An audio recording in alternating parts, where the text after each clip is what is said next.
اعوذ باللہ من الشیطان اللعین الرجیم بسم اللہ الرحمن الرحیم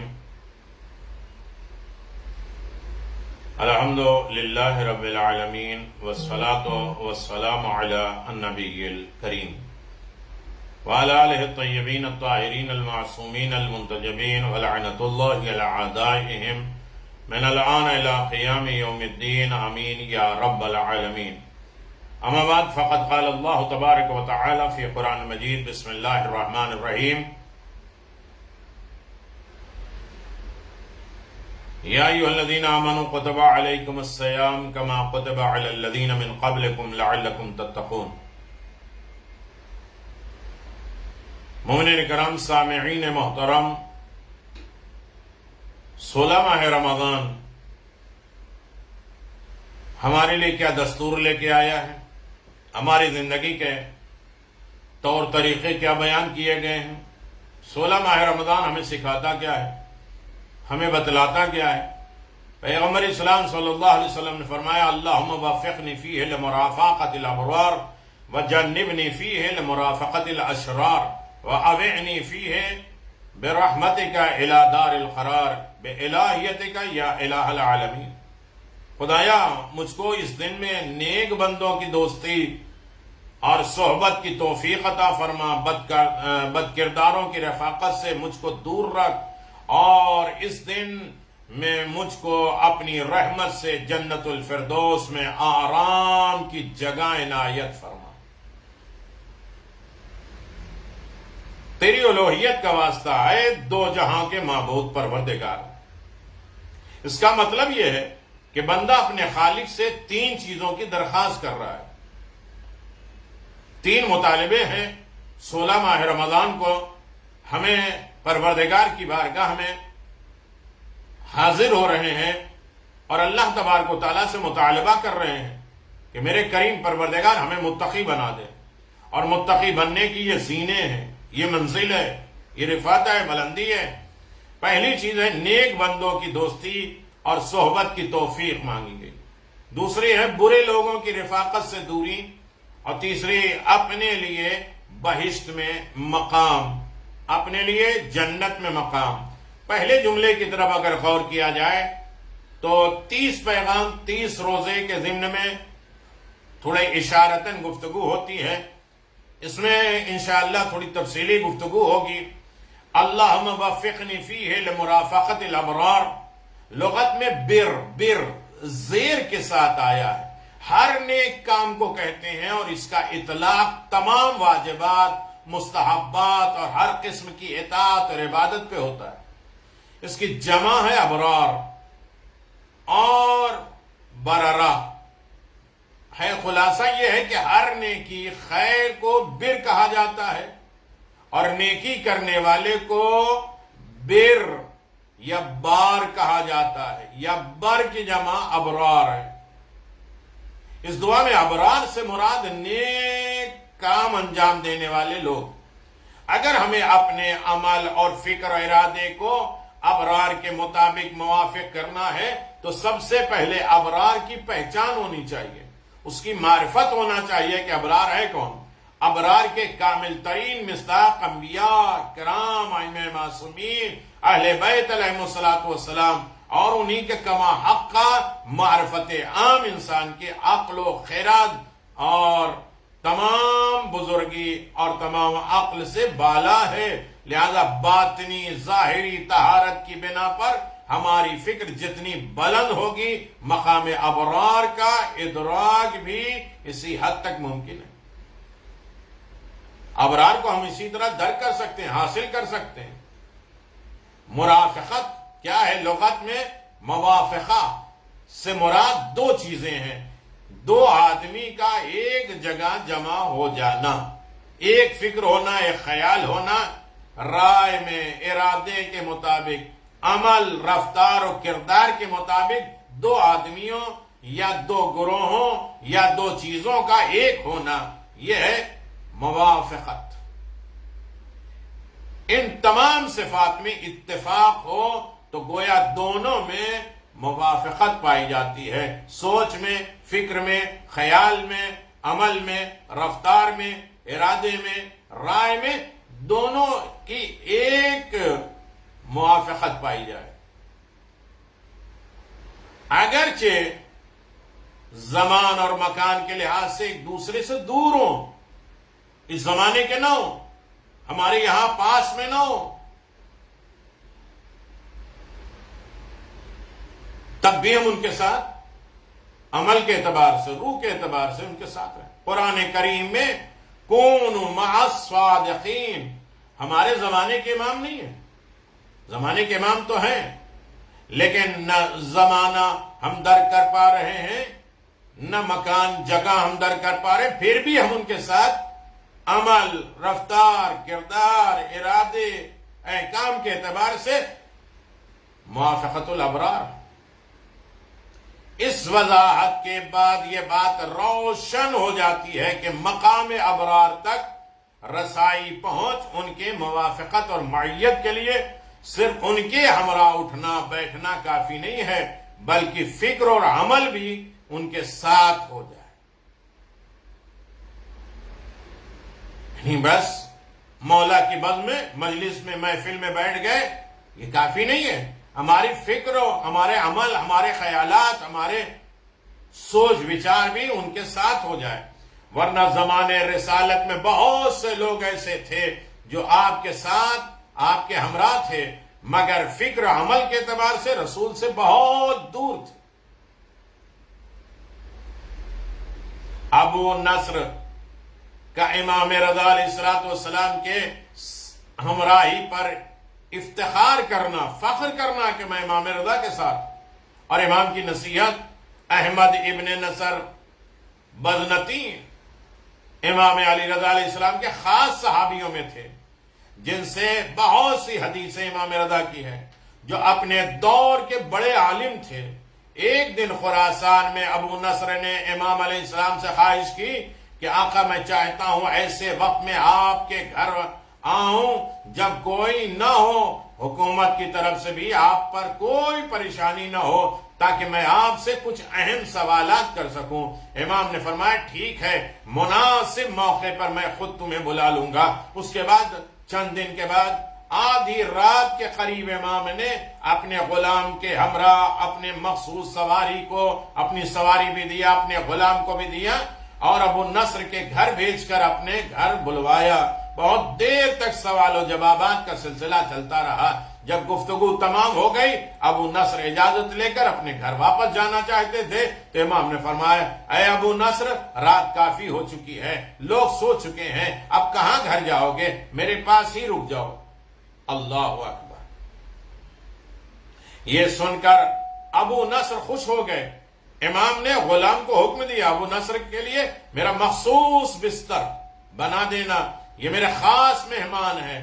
ابو نصر نے مولا کے بستر پہ بیٹھ کر کہا آقا میں کتنا خوش قسمت ہوں کہ اس وقت دنیا میں مجھ سے بڑا کوئی سعادت مند کامیاب والا آدمی نہیں ہے، کیونکہ امام نے خود مجھے بلوایا، اپنے غلام کے ذریعے بلایا، اپنی سواری دے کر بھیجایا، اپنے گھر پہ دعوت دی، تنہا میرے ساتھ وقت نکالا، اپنے مخصوص بستر پہ آرام کرنے کا شرف بخشا۔ یہ سن کر امام رضا علیہ السلام نے فرمایا اے ابو نصر، ان چیزوں کو تم کبھی بھی اپنا فخر و افتخار سمجھ نہ لینا، اور اس بات کو لے کر کبھی بھی دوسروں پر خود کو افضل نہ جاننا، کیونکہ صافع ابن سوحان میرے جد امیر المؤمنین علی ابن ابی طالب علیہ السلام کے اصحاب خاص میں تھے۔ جب وہ بیمار ہوئے تو حضرت علی ابن ابی طالب خود بنفس نفیس خود صافع ابن سوحان کی عیادت کو ان کے گھر گئے۔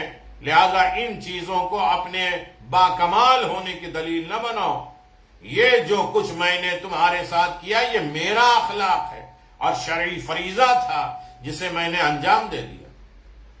یہ واقعہ دور حاضر میں ہمارے لیے بہترین درس ہے، کیونکہ بعض لوگوں کو ہم نے دیکھا ہے کہ وہ یہ افتخار کرتے ہیں، فخر کرتے نظر آتے ہیں کہ میں نے 10 مرتبہ کربلا کی زیارت کی ہے، میں نے 20 مرتبہ زیارت کی ہے۔ یقیناً زیارت حق ہے، عظیم عبادت ہے، اس سے بڑی کوئی دولت نہیں ہے، اس کا انکار نہیں ہو سکتا، مگر یہ کہ اس کی زیارت حقیقی زیارت ہو، جس کے لیے ضروری ہے کہ جس امام کے روضے کی زیارت کر کے ہم نازل ہوں، ہم آئیں، ایمان اور عمل، رفتار و کردار، گفتگو سب ان کے مطابق ہو جائے، ان کے لیے مخصوص ہو جائے۔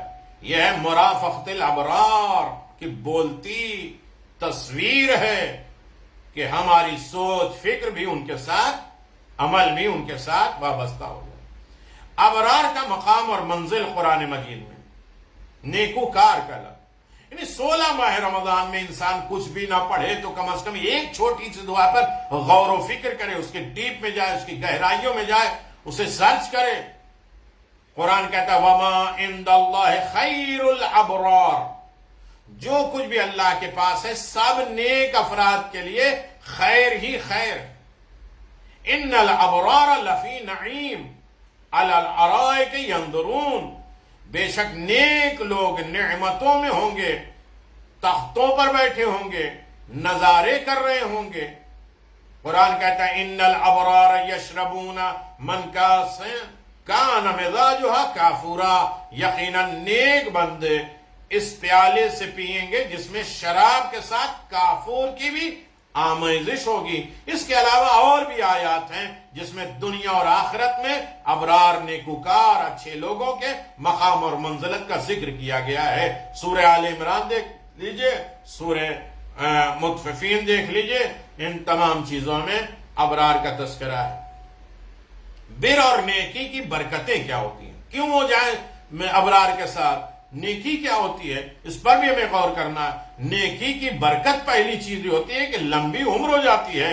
پیغمبر اسلام نے فرمایا لا یزید فی العمر الا البر، عمر میں زیادتی نہیں ہوتی ہے مگر نیکی کے ساتھ۔ جب بھی انسان اپنے ساتھ، اپنے والدین کے ساتھ، معاشرے کے ساتھ، سوسائٹی کے ساتھ، لوگوں کے ساتھ، دوست کے ساتھ، چاہنے والوں کے ساتھ، ائمہ معصومین، دین مذہب کے لیے نیکی کرے گا تو اس کی عمر بڑھ جائے گی۔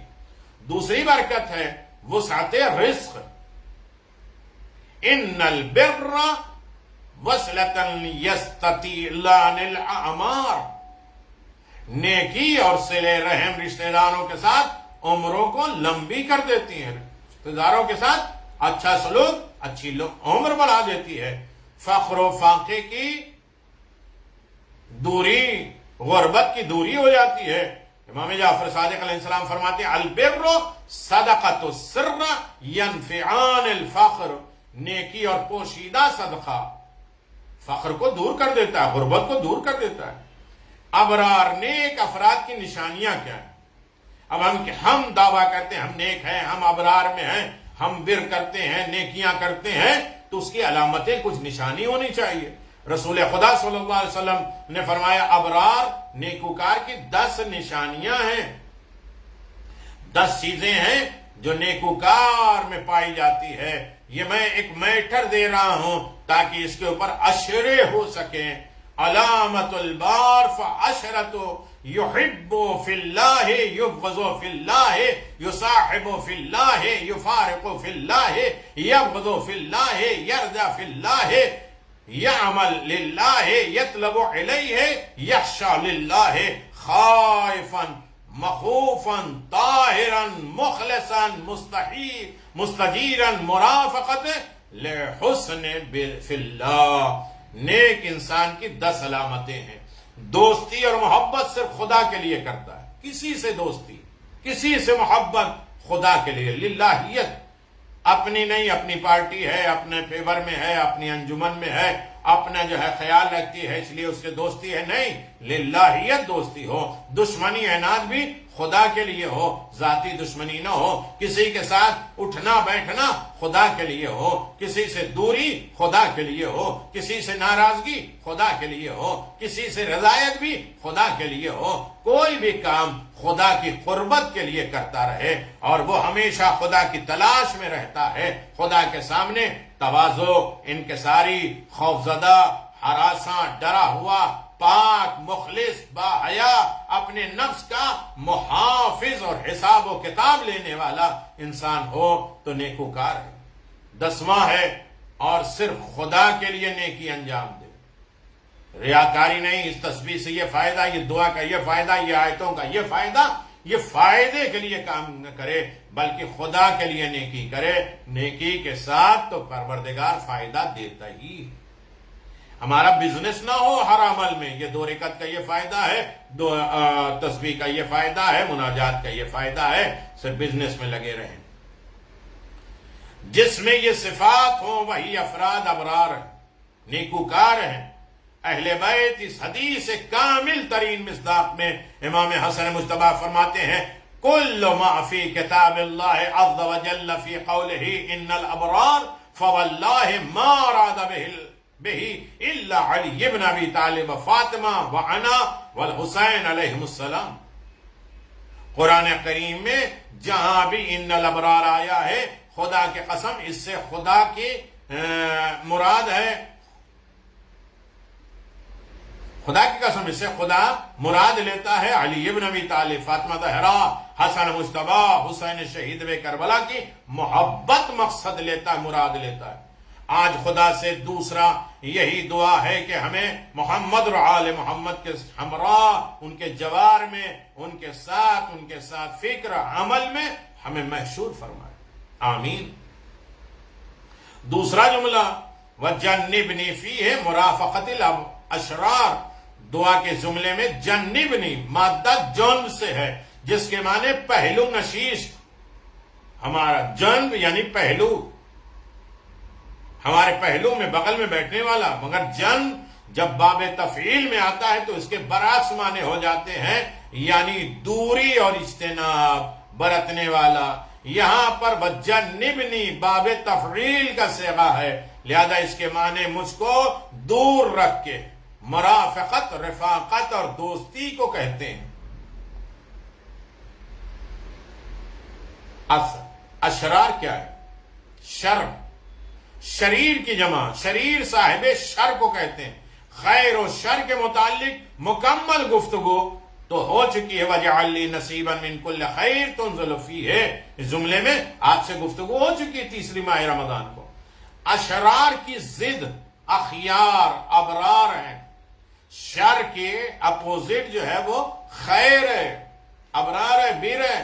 خدا سے ابرار کی رفاقت کی توفیق کے درخواست ہے، گویا یہی تولا ہے۔ دوسرے حصے میں ابرار کی مخالفت، دشمنی یعنی اشرار سے دوری ہے، اور یہی اصل میں تبرہ ہے۔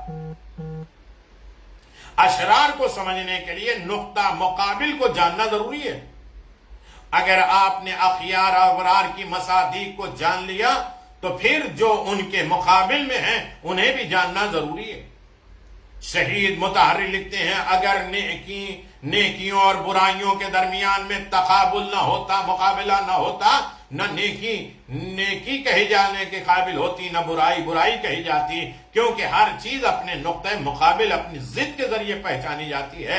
اسی لیے خالق کائنات قرآن مجید میں ارشاد فرماتا ہے کل نفس ذائقۃ الموت نبلوکم بالشر والخیر فتنۃ الینا ترجعون، ہر نفس موت کا ذائقہ چکھنے والا ہے، اور ہم تو اچھائی اور برائی کے ذریعے تم سب کا امتحان لیں گے، اور تم سب پلٹ کر ہماری بارگاہ میں لائے جاؤ گے۔ اللہ اکبر۔ سورہ انبیاء آیت نمبر 35۔ شر کبھی آیات قرآنی میں ضرر کے معنی بھی آیا ہے، آسان تحب شیئا وہو شر لکم، جسے تم دوست رکھتے ہو وہ تمہارے حق میں کبھی ضرر اور نقصان کا سبب بھی بنتا ہے۔ کبھی شر بیر اور کبھی برا اور کبھی کے معنی میں آتا ہے، انتم شر مکانا، تم برے، بہت بڑے برے لوگ ہو۔ لہذا شریر یعنی مضر، مفسد، فساد کرنے والا، ظالم، جس میں ہر کسی قسم کی برائی پائی جائے اسے شر، اشرار کہتے ہیں۔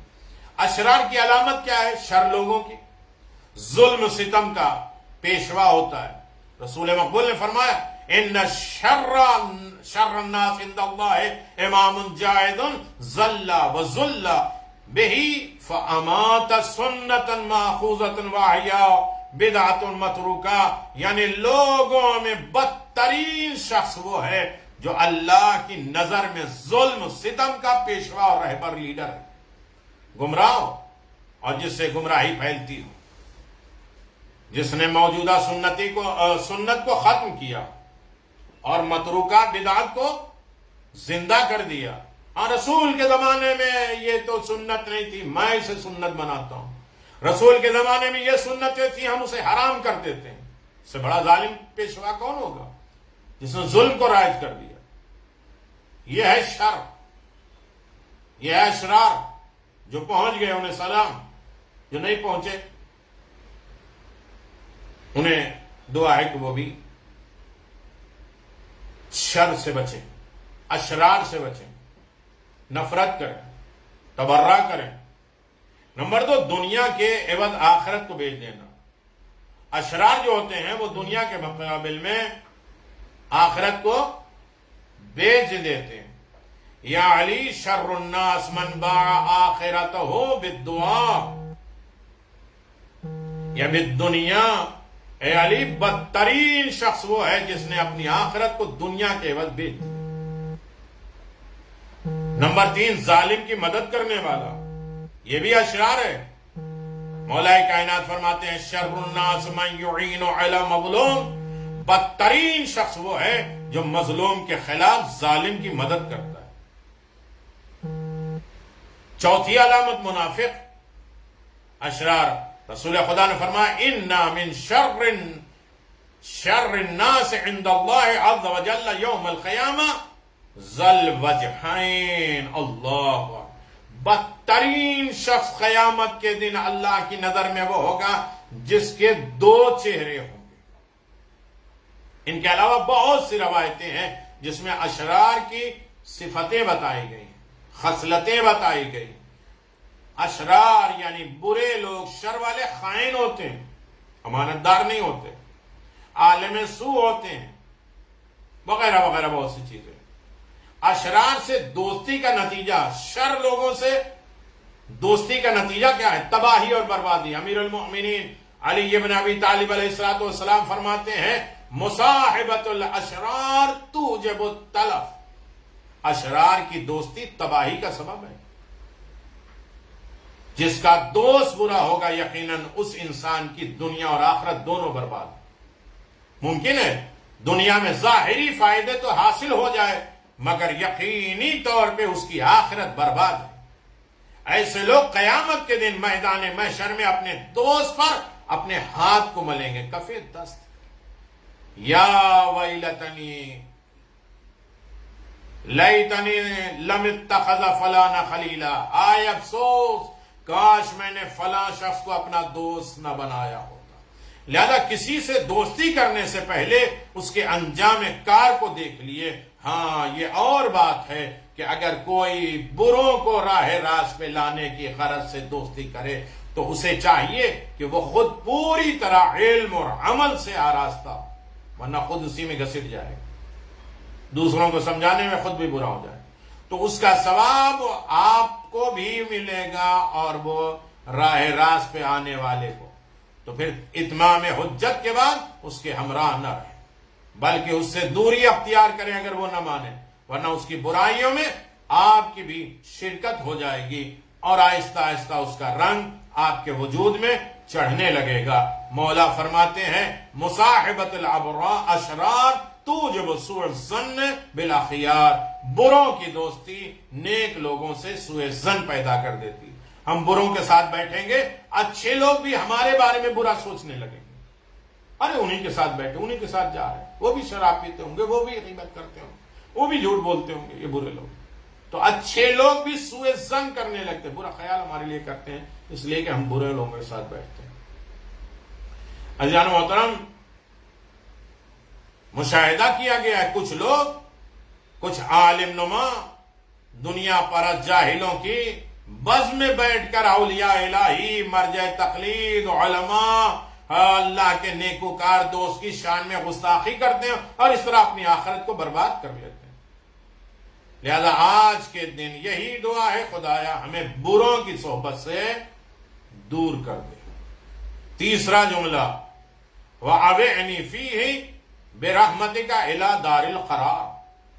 اوعنی عربی لغت میں اوعنی سے ہے کہ جس کے معنی آرامش، آرام، اطمینان کے ہیں۔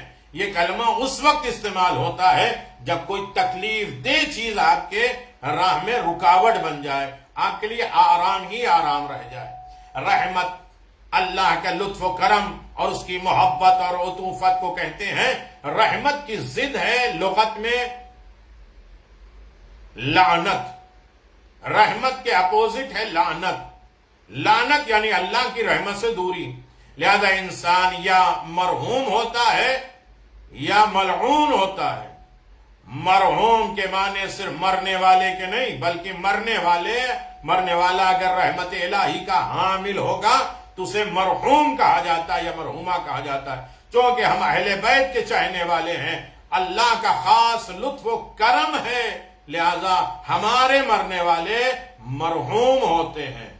اسی لیے ماہ رمضان کے آخری دن میں دعا ہم پڑھتے ہیں، اللہ ہمیں مرحوم میں قرار دے، محروم میں قرار نہ دے۔ جو مرحوم ہوں گے ان کے اوپر رحمت الہی، جو محروم ہوں گے ان کے اوپر لعنت الہی۔